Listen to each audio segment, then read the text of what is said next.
Meow.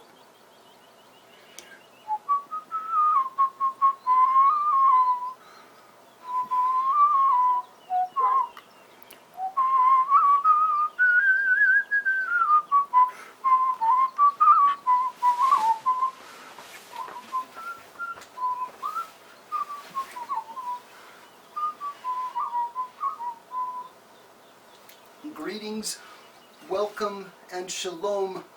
Perfect peace to you, my friend. I thank you for tuning in. I'm Elder Vance. We are looking at scriptures. I thank you for joining me, and I want to give the big shout out to all of my squirrels there by the Blue Bridge that we left. We actually left the Blue Bridge area at the confluence, and we went into southern Arizona, and we did a mission where we helped many people. We fed homeless, we did royal duties, and then we left. We did ministry in northern Las Vegas, and then when we came back into our area, there was no room at the inn.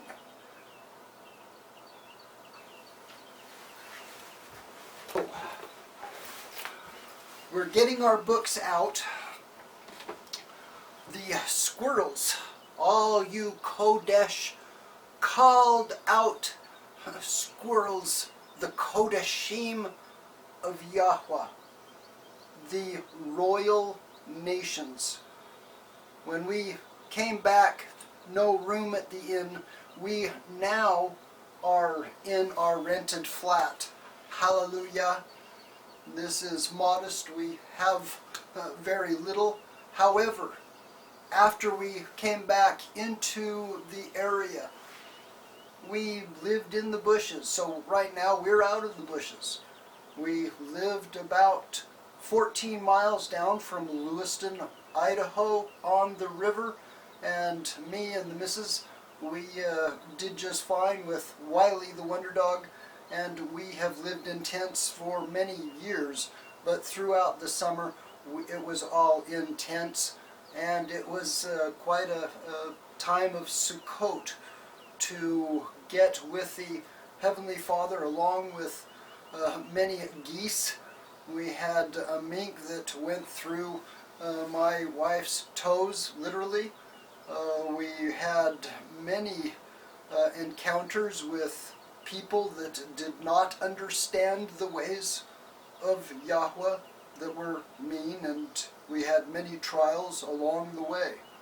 So when winter came, we were able to find lodging at a very low rate, and we praise Yah for that, our finances can barely afford that. We are going to address all of our squirrels new, because now we're up in a small town on the Palouse of Washington, which is just on the other side of the Palouse of Idaho, which we have two universities where the squirrels here, I all have to know and learn their names, along with all of you royal squirrels from all around the world. I want to thank royal squirrels from Kenya and Nairobi. We've got some from Europe, and I just want to welcome you, squirrels of the Kodeshim of Yahweh.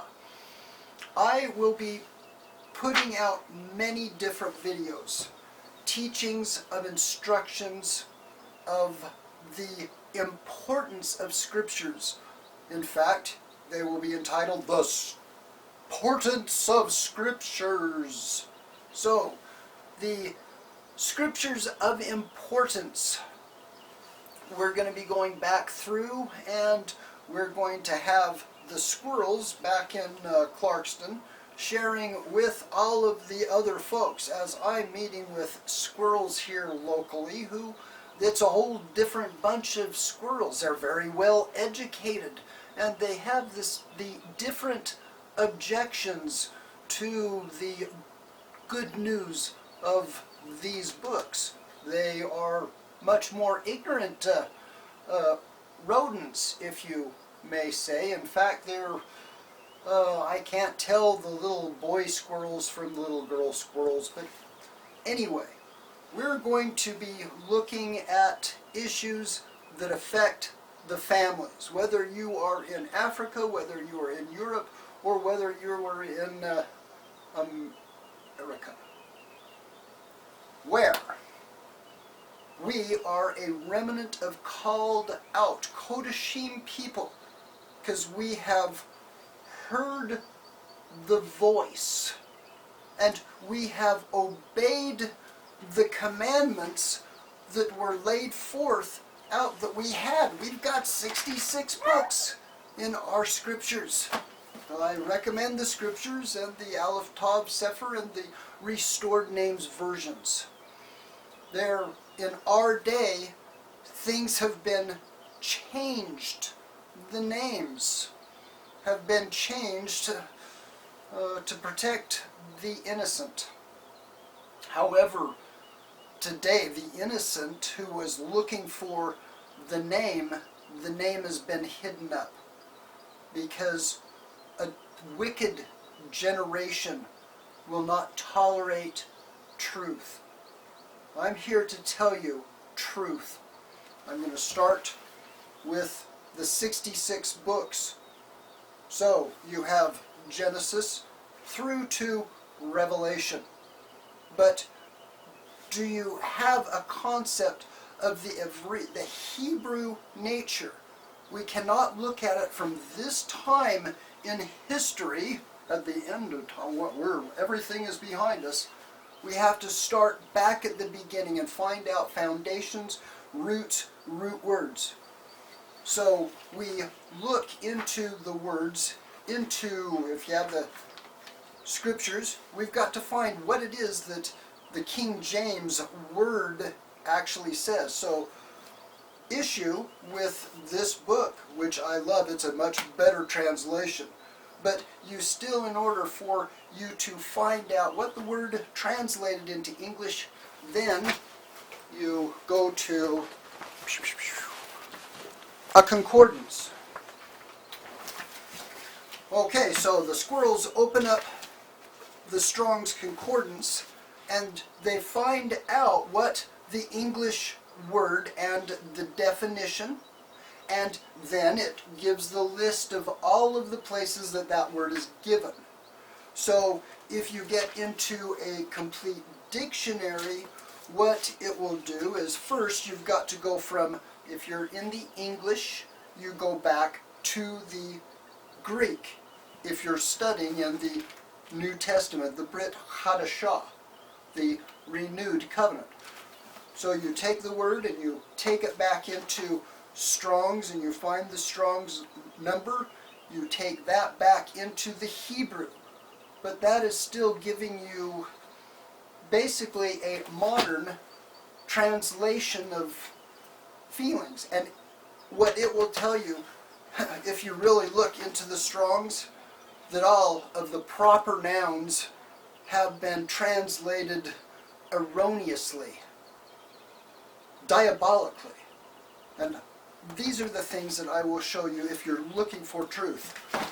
Show you a few other books. Bear with me.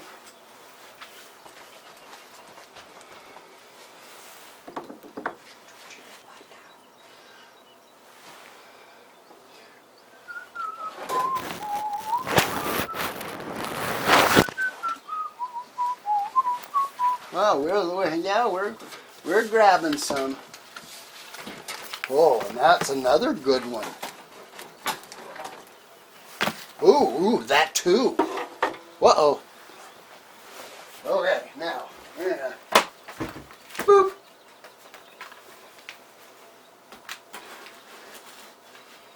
All right, so you squirrels have been reading these books, right?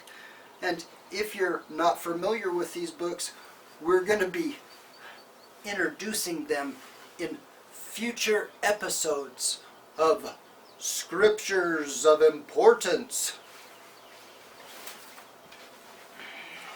So back to once you get into the Strongs and what that word actually means in our fluffy English, then you get into a true ancient Hebrew lexicon. I highly recommend the Jeff Benner Ancient Hebrew Lexicon. I go into, and the wife goes into, and we do all of our word studies. It is a beautiful book. You can get online copies. I recommend actually getting printed books when possible on everything, because at some time, one EMP, poof, the lights may go out. And if the lights go out and there is a time of darkness, we have the books at our disposal. I recommend that you do those. Protect your books. My collections of libraries have been stolen. They have been through various times trials and forced donations. I've replaced my books because they are one of the most important things for me, and they are important for you. And I hope you listen to all of the many different recordings that I've put out on YouTube and on Telegram and on Facebook and on Twitter and on LinkedIn to the royal families across the world. And once you get into these books and you can get kind of a better understanding, so we're not looking at the definitions of today, because we know that all of the names in most translations, if you have the King James Bible, you must have a Strong's. But this Strong's does not go deep enough for your understanding. Go to the Jeff Benner's Hebrew Lexicon. Now, let's look at the ancient books. Not from our perspective looking back. We have to go to the sources. Well, all the experts say, oh, I cannot trustworthy books. And I say they're full of hogwash. All of these scriptures are righteous works. They call upon the name of another mighty one, that we will address all of those mighty ones at another time. We're focusing in right now on the patriarchs and Abraham, Yitzhak, and Yaakov, going up to them. So before Abraham was, I am. We need to go back to some other books. But first we have to realize what it is that we have. If it says the Word became flesh and dwelt among us. And what does it mean with a sacrifice needed for an atonement of unrighteous acts? What does that have to do with the hearing of the shofar as a cry out, a warning? And are the nations ready for the sound of the shofar to those that are called by his name? And they are hearing the shofar every Shabbat. The Shabbat's been lost, restore it. That is called repentance, to turn back to Yahweh. There was a man sent, his father Zechariah. He was Yochanan the Immerser. I've spoken about him many times. Now, Yochanan, he was the Kohen Hagadol, and he pointed to one that wasn't just a man, it wasn't just his cousin, it was the son of the virgin Miriam. Now that is significant. Yosef of Ramah, we will get to. We will have many times. I first recommend listen to many of the recordings. So I'm going to try to tie some of these together now that we're back in a comfortable spot and outside of the bushes and inside from everything else. We can study our words that He has given to us. So first, what I would really like to do is tie some of the issues back together. Because if we have a time before Abraham, we have the book of Genesis. Now, if you know what a hidden treasure is, then you'll maybe understand what an idiom is. And an idiom is kind of like a joke to your kinfolk because they're the only ones that's going to understand it. You can't really translate an idiom. So, I'm going to start with the translated names. Now, usually they are phonetic. A phonetically translated name is just that. It sounds the same. But then you also have, that is, by the way, a transliterated name.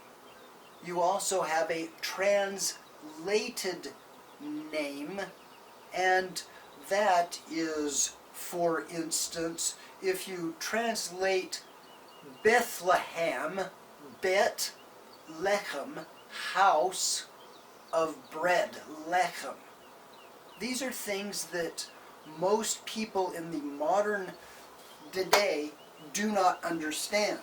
They read in their scriptures and they go to their sermons on the first day, and there's a lot that's missed.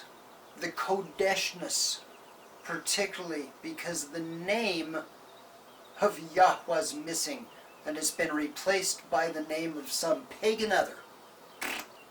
So, I want all of you squirrels around the world and at home to, at your home fellowship, to bake your own bread. Give thanks for all that you have. Find a fruit of the vine. Kodesh yourselves. Be first immersed and take time pondering on the way of Yahweh and His commandments of the Torah. The bread of life, without those, means nothing. Without Yahusha, who is the bread of life, He said that.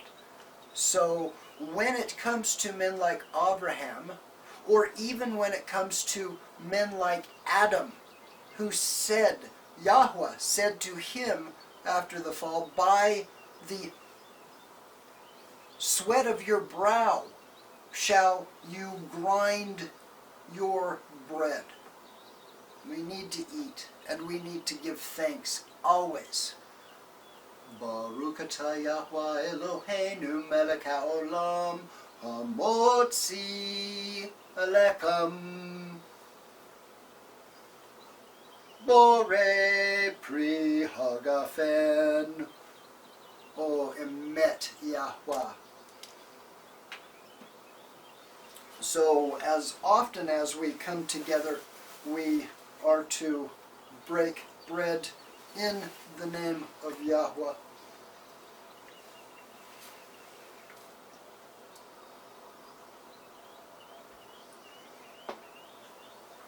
There's so much to this. I would refer you to the book of the Gospel of Barnabas, who brings so much light to these works that we're going to be talking about. You'll excuse me.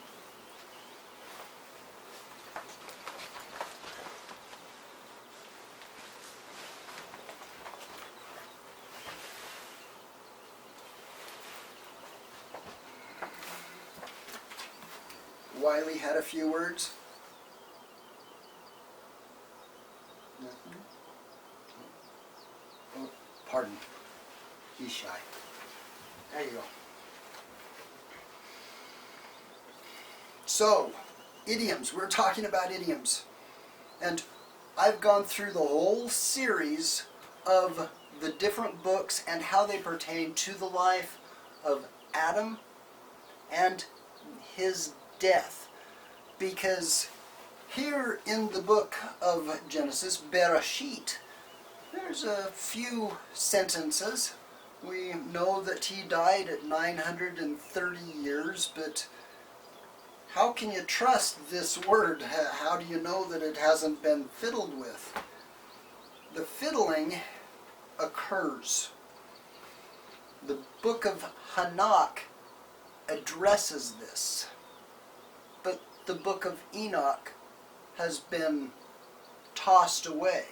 So first you have, out of the 66 books, the missing books that we would know as the Apocrypha. Now he has something to say. He knows apocryphal books. Thank you, Wiley. So in the Apocrypha, these are books that give more detail to what is said in here. There are also priestly books. You have the Nag Hammadi libraries out of Ethiopia, Abyssinia, and the Kush area. And you also have, of course, the Dead Sea Scrolls. I'm not going to pull my book out right now, but the Dead Sea Scrolls, unfortunately, like all of the other texts, erroneously by academics, have changed every time the name of Yud-He-Wah-He, Yahweh's name, who we have been instructed not to change. And those academics, those hypocrites, those whitewashed tombs, those brood of vipers, change the name of Yahweh to Lord. And that is the abomination that leads people to not know the name. If he says, I am Yahweh and there is no other, don't call on the names of any other mighty ones. Know the truth and why the resurrection is. That's a fact. If I don't see in the future, I will definitely see you in the pasture. Continue. Please hit the subscribe button, hit the like button, share it, and when you have friends that don't understand what a tzitzit is, or what the scriptures you're talking about, what the name is, the things that they eat, not your concern. Unless you love them, then you want to show them truth. Give to them truth. Well, if there's no other name under heaven and earth which men might have salvation, then that of Yahusha HaMashiach, of Yahweh. Don't let them persecute the Kodashim who are called out in the name of Yahweh, because no weapon formed against you shall prosper, and everything else, it's a counterfeit. All the names, all the actions, if they are not keeping the ways of life and righteousness, they're on the other path, death. There are two ways, remember.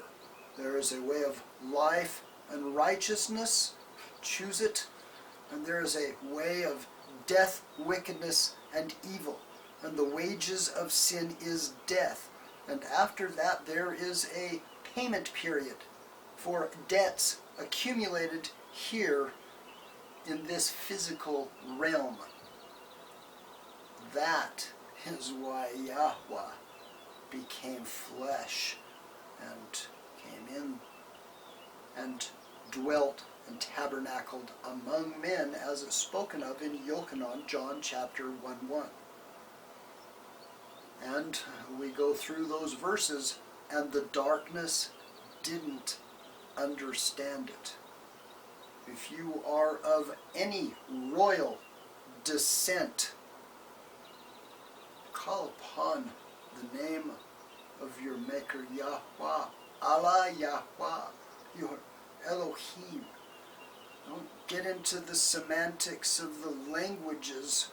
The name is all important, and there's no other name under heaven and earth which men might have salvation. So it's not your name, not my name. I'm a servant. I'm a servant of who? I'm a servant of Yahweh. That's why I wear my tzitzits.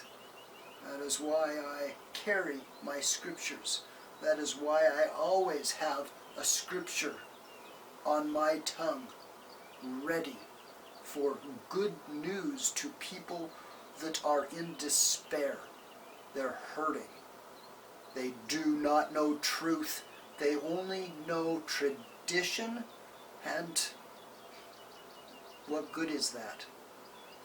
What good is it if you do all of the things that the book says and don't know the name? Because all of this, it says, to those that are called upon by my name. So I'm stating here that